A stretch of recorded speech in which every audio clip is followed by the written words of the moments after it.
सोचा था कि मदर्स डे पे माँ को सुनाऊंगी, लेकिन इत्तेफाक देखिए कि आज इतने बड़े मंच पे मौका मिला है और माँ सुनेंगी तो शायद उन्हें और ज्यादा अच्छा लगेगा।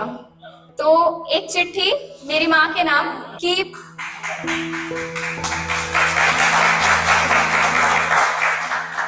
मैं हर बार माँ को अकेला छोड़ देती हूँ।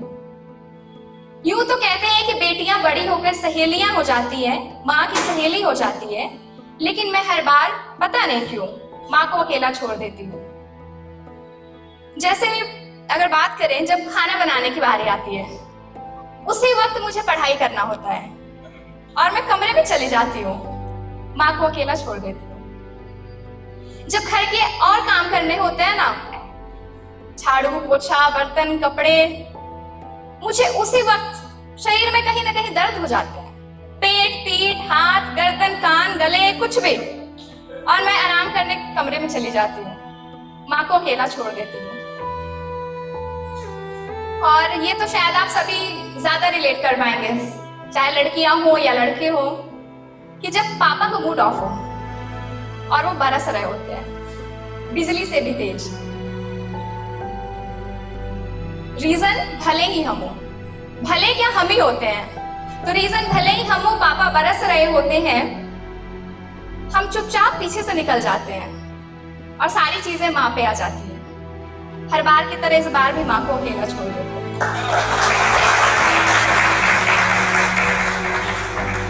और जब माँ की तबीयत खराब हो जाए, वैसे तो होनी नहीं चाहिए, माँ है, इम्पॉसिबल, लेकिन फिर भी अगर माँ की तबीयत खराब हो जाए तो हम बेमन से उन्हें कहते हैं जाओ आराम करो, काम हम कर लेंगे, बेमन से।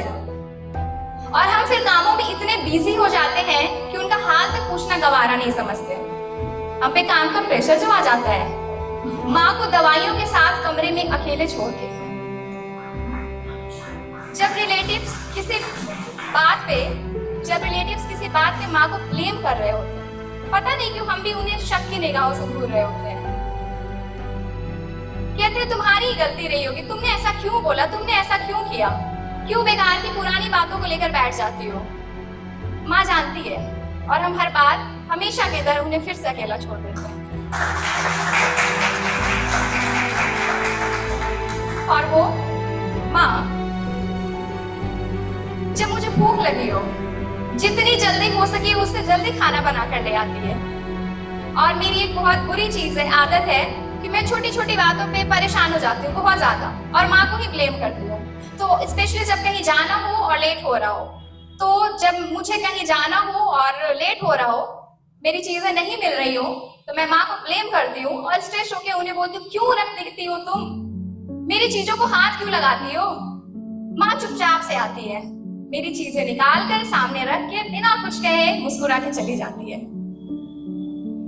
और जब मेरी तबीयत खराब हो जाए तब की बात है कि जब मेरी तबीयत खराब हो जाए, उसका वो 2-2 मिनट में कमरे में आना, हाल पूछना, माथे पर रखकर बुखार नापना, और फिर दवा खाने के वक्त हाथ में नमकीन बिस्किट मिठाई लिए खड़े रहना ताकि मुझे दवा कड़वी ना लगे।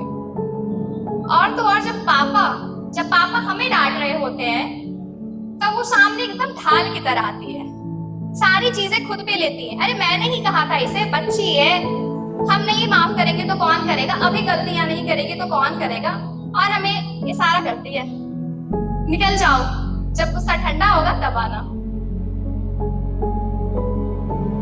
और जब पड़ोसियों के बीच या रिलेटिव्स के बीच बैठी हो, किसी बात पे मेरा जिक्र आया हो, वो मेरे छोटे से छोटे हुनर को ऐसे तराश कर बताती है जैसे इस पूरी दुनिया में मुझसे सुंदर, मुझसे काबिल चंदा कोई और नहीं।